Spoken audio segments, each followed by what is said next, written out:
North లో వాళ్ళు ఖతం అవుతున్నారు, లేకపోతే వాళ్ళ సీట్లు తగ్గుతున్నాయని మీరు అన్నట్టే జనం అనడం, పబ్లిక్ పల్స్ అనడం కూడా మనం చూస్తున్నాం. కానీ సౌత్ లో వాళ్ళు సీట్లు పెంచుకోబోతున్నాం అని చెప్పేసి పదే పదే ప్రకటనలు చేస్తుంటే, ఏకంగా రవిప్రకాష్ మొన్న 8 సీట్లు బీజేపీకి రాబోతున్నాయని సీట్లతో సహా పేర్లతో సహా చెప్పిండు. తెలంగాణలో సౌత్ లో బలం పెంచుకుంటుందని చెప్తున్నారు. అంటే ఇదొక స్ట్రాటజీ అండి. నేను ఎలక్షన్ లో పని చేస్తున్నాను, నాకు తెలుసు ఇవన్నీ. ఏ స్ట్రాటజీ? సపోజ్ ఇప్పుడు రవిప్రకాష్ మంచి ఎస్టాబ్లిష్ అయిన జర్నలిస్ట్ కాబట్టి అతని ద్వారా కొంత సమాచారం చేస్తే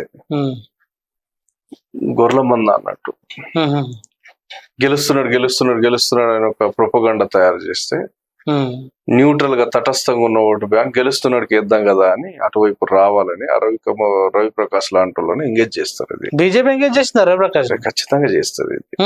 ఎందుకంటే ఉన్న సీట్లోనే కాపాడలేకపోయిండు,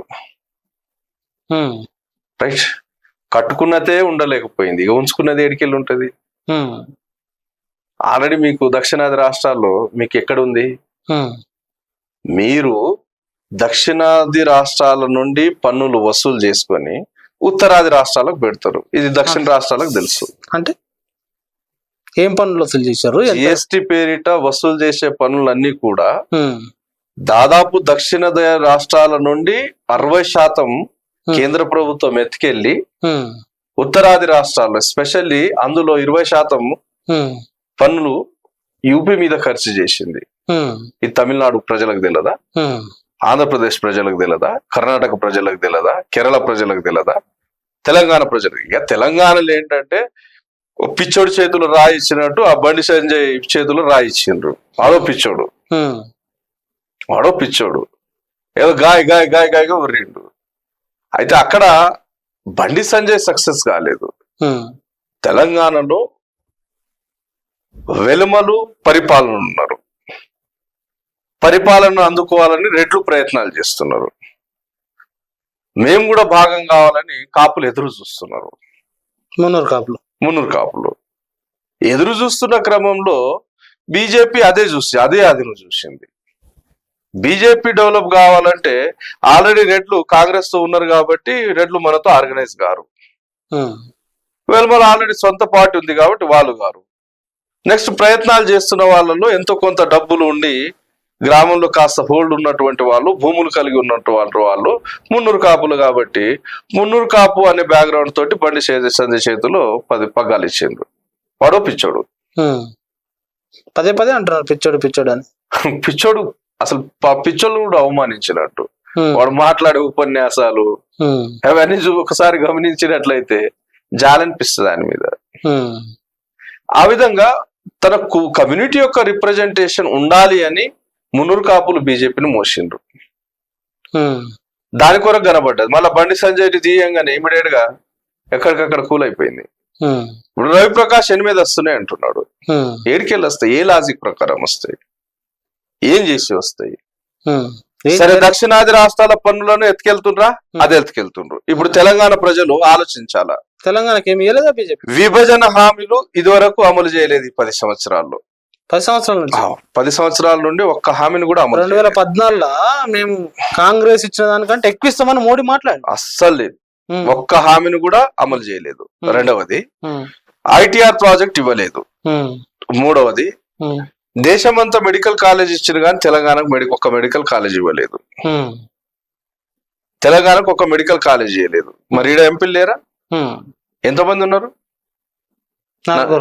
నలుగురుండే లాస్ట్ టైం. నలుగురులో ఒక ఆయన కేంద్ర మంత్రి, ఒక ఆయన ఏమో రాష్ట్ర పగ్గాలు అతడి చేతులు ఉన్నాయి. కానీ ఒక మెడికల్ కాలేజ్ ఇవ్వలేదు. కనీసం వాళ్ళ పార్లమెంట్ కాన్స్టిట్యుయెన్సీలు ఇచ్చినా సరిపోయేది, కానీ అక్కడ ఇవ్వలేదు. అదే విధంగా తెలంగాణకు కొన్ని ప్రాజెక్ట్స్ వస్తే ఆల్రెడీ కేసీఆర్ తో సంప్రదింపులు జరిపిన కంపెనీస్ ఇమీడియట్ గా తెల్లారా మోడీ ఇన్వాల్వ్ అయ్యి వాటిని గుజరాత్ కు షిఫ్ట్ చేసిండ్రు. ఆ ప్రాజెక్ట్ తెలంగాణలో వస్తే తెలంగాణ యువకులకు ఎంప్లాయ్మెంట్ వచ్చేది కాదు. కిషన్ రెడ్డి భూమి కేటాయించమని కేసీఆర్ కు లెటర్ రాసిండు అఫీషియల్ గా, మంత్రిగా. అదే మరి ఇమీడియట్ గా గుజరాత్ కి వెళ్ళిపోయినాయి. అసలు బీజేపీ ఈ 10 సంవత్సరాల కాలంలో ఈ దక్షిణాది రాష్ట్రాలకు చేసిన ఏ ఒక్క మంచి పని చెప్పమనండి. బండి సంజయ్కి చెప్పమనండి, కిషన్ రెడ్డికి చెప్పమనండి, ఈ అరవింద్ కు చెప్పమనండి. అరవింద్ మన బండి సంజయ్ అయితే చిన్న పిచ్చోడు, పెద్ద పిచ్చోడు అరవింద్. ఎందుకంటే ఒక రోజు మీడియాతో కూర్చొని మారుస్తామండి, పార్లమెంట్ కు హక్కు ఉంది, రాజ్యాంగం, శూద్రుడు, నీకు చదువుకునే హక్కు ఇచ్చింది రాజ్యాంగం, నీకు ఎలక్షన్ లో ఓటు హక్కు ఇచ్చింది రాజ్యాంగం, నువ్వు ఎంపీ అయ్యే హక్కు ఇచ్చింది రాజ్యాంగం, నువ్వు చెప్పుకుంటున్నటువంటి ధర్మం ఏ ధర్మానికి ప్రచారం చేస్తున్నావో శూద్రుడేలు రాజ్యాన్ని అంగీకరించదాన్ని ఘోషణ చేస్తే ఛత్రపతి శివాజీ మహారాజ్ రాజ్యాభిషేకాన్ని బ్రాహ్మణ ధర్మం, హిందూ ధర్మం వ్యతిరేకించలేదా? అది వాడికి తెలియదా? వాడు గర్వంతో చెప్తున్నాడు భారత రాజ్యాంగం మారిస్తే ఏమైంది, శంభుకుని తల నరికినట్టు నీ తలని ఎవడు నరుకుతాడు. రాజ్యాంగానికి ఏం కాదు, రాజ్యాంగానికి ఏమైంది? వచ్చినటువంటి రాజ్యాంగంలో నీ స్థానం ఏంట? నువ్వు శూద్రుడు కదా, శూద్రుడి స్థానం ఏంటి? ఒకవేళ అరవింద్ కు నిజంగా బుద్ధి ఉంటే ఒక 3 తరాల ముందు వాళ్ళ తాత ముత్తాతల పేర్లు చూడమనండి, కనీసం పేర్లు పెట్టే అధికారం కూడా లేదు. రాజ్యాంగం తర్వాతనే కదా స్వేచ్ఛగా నువ్వు పేర్లు పెట్టుకుంటున్నావు. శూద్రుని పేరు జుగుత్సను కలిగించే విధంగా ఉండాలన్నాడు. ఇప్పుడు నేను చెప్పిన ఈ శ్లోకాల్లో ఒక కులం అనేది కదా, అరవింద్ కదా, ఎంత దారుణంగా అవమానించాడు. అతను తాకిన అన్నం తినరాదని స్మృతి శాస్త్రాలు చెప్పడం జరిగింది, వ్యాస స్మృతిలో. అదే అమలు అయితే ఏమైంది? తెలంగాణ రాష్ట్రంలో బీజేపీ మహా కష్టంగా 1-2 సీట్లు రావచ్చు. ఇది మేము దేశవ్యాప్తంగా పనిచేస్తున్న క్రమంలో అనేక మీడియా సంస్థలు, అనేక సర్వే ఏజెన్సీస్ ద్వారా నాకున్నటువంటి సమాచారం.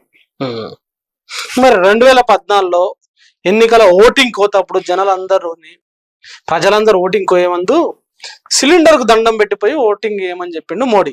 మరి ఇప్పుడు 2024 10 సంవత్సరాల తర్వాత మనం మోడీని అనుసరించని చెప్తున్నా. 2014లో సిలిండర్ దాదాపు 350 నుండి 400 ఉంది, 400 అయింది అప్పుడు. ఇప్పుడు 1000 నుండి 1200 ఉంది కదా.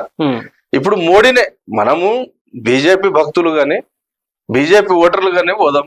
మోడీ మనకు 14లో అనౌన్స్ చేసిండు సిలిండర్ ని మొక్కుపోమని. మనం సిలిండర్ ని మొక్కి వెళ్దాం. ఇంకా సిలిండర్ ను మొక్కుదాం. వెళ్తూ వెళ్తూ బైక్ మీద వెళ్ళినట్లయితే బైక్ ను కూడా మొక్కుదాం. ఎందుకు బైక్? 2014లో స్ప్లెండర్ 60,000 ఉంది, ఇప్పుడు 1,00,000 అయింది. వెళ్తూ వెళ్తూ ఆ బైక్ లో పెట్రోల్ కొట్టేటప్పుడు ఆ పెట్రోల్ బంక్ ను కూడా మొక్కుదాం. 2014 పెట్రోల్ 60 రూపాయలు ఉంది, ఇప్పుడు 100 రూపాయలు దాటింది కాబట్టి పెట్రోల్ బంక్ ను కూడా మొక్కుదాం. వస్తు ఛాయ్ తాగడానికి ఉన్నప్పుడు ఆ పాలు పోస్తున్నప్పుడు ఆ పాల ప్యాకెట్ ను కూడా మొక్కుదాం.